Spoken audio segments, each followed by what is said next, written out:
El Maestro dijo a sus discípulos: cuando venga el Espíritu que yo les enviaré desde el Padre, el Espíritu de la verdad, que procede del Padre, Él dará testimonio de mí. También ustedes deben dar testimonio, porque desde el principio están conmigo. Evangelio según San Juan, capítulo 15, versos 26 al capítulo 16, verso 4a.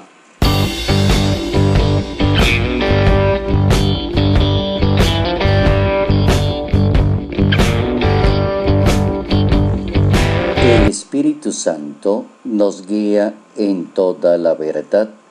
Notas amables a la palabra de Dios, hoy lunes 22 de mayo, año 2017.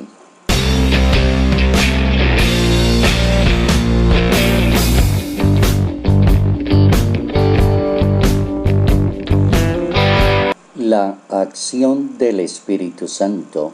La Sagrada Escritura ha desarrollado suficientemente el tema de la presencia del Espíritu de Dios, y el Espíritu de Dios juega un papel importante en la vida de la Iglesia, en la vida de los misioneros, en la vida de la fe, en la vida del apostolado. Es el Espíritu de Dios. El Santo Padre Francisco distingue dos elementos importantes en cuanto al tema del Espíritu de Dios. El primer elemento importante, que es que el Espíritu de Dios nos guía en toda la verdad.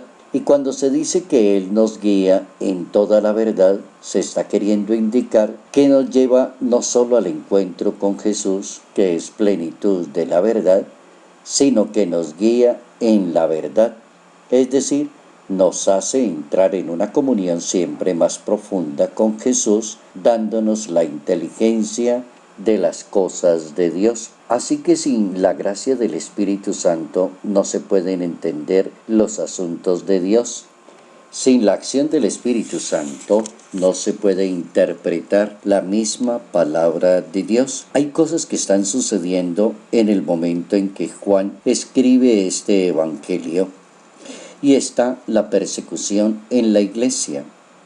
Entonces uno se pregunta por qué el Hijo de Dios prevé a sus seguidores, a sus creyentes, a sus discípulos, y les hace entender la importancia de acogerse al Espíritu de Dios, que es el Espíritu de la verdad, y añade el Hijo de Dios que dará testimonio de mí, y también ustedes deben dar testimonio de mí. El Espíritu Santo permite el testimonio en el ambiente de la fe, sostiene la obra de la Iglesia y sostiene la evangelización, sostiene los talentos, los carismas y las gracias para que las personas mismas puedan anunciar y convertirse en discípulos misioneros del Señor. Así que hay dos cosas fundamentales para aprender en el día de hoy. La primera es cómo buscar la verdad y encontrar la verdad.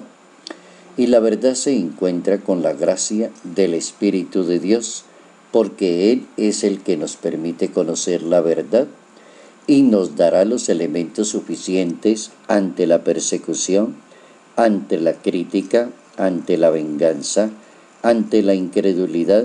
Él dará los principios necesarios para seguir anunciando esa misma verdad. La verdad es la que se impone sobre la falsedad de la misma humanidad, de la manera de pensar de cada persona y de cada generación. Se sostiene la verdad con el Espíritu de Dios, y la verdad es Dios mismo.